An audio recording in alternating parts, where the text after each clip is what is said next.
down and feeling. Salamat. Kate, pinabibigay sa'yo ito ng anak ko. Ang bili niya sa akin. Ibigay ko daw sa'yo ito pag wala na siya.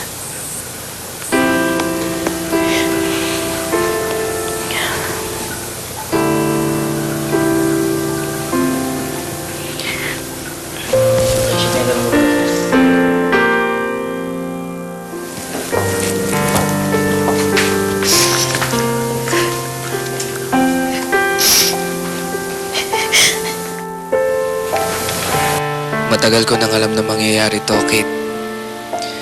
I know, we promised na dapat walang secrets. Pero ayoko kasing makita kang malungkot. Sorry kung hindi ko kagad sinabi.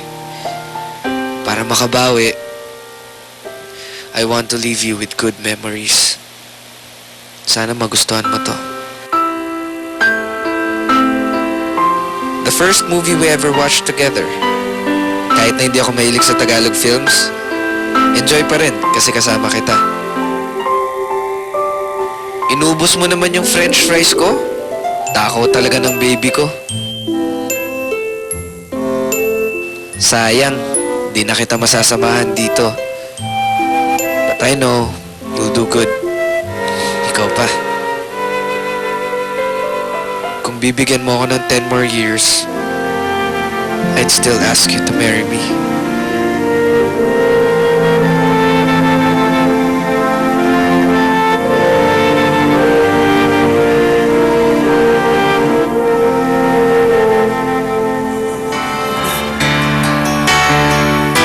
When I'm down and feeling blue, I have to admit, Jolens, hanggang ngayon, hindi pa rin ako nakaka-move on. Hindi ko kasi alam kung papaano. Bawat araw na magdaan, lalo kong namimiss si Alex. Please, Marvin, tell me what to do. Nahihirapan talaga ako. I hope you could help me. Sincerely, Kate. Ay, naku Kate, mahirap talaga umpisahan yan. Siguro ang pinaka-pwede mo munang unang-unang gawin, huwag kang mag-iisa, huwag kang magkukulong sa kwarto, It's important to have your family around. sa friends. Maghanap ka ng mga bagay na magiging busy ka. Mag-business! Badminton, mag-business. Alam mo, sometimes you just have to refocus yourself, refocus your mind. Very important yung breathing part. Ilabas mo yan, iiyak mo yan. Do not fool yourself na hindi ka nalulungkot. Nako, yan ang pinaka-no-no sa isang taong may ganitong pinagdadaanan. May it be breaking up with somebody else, di ba? Ganitong death. Kung talagang minahal mo isang tao, be honest about it na masakit at iyak mo. Eventually, when you're really ready to move on, darating sa'yo yan. Pag move on ka, ngingiti ka talaga ng napakasarap at napakaganda. Okay, Kate, I hope nakatulong kami sa iyo at sa lahat ng mga taong may ganitong pinagdadaanan.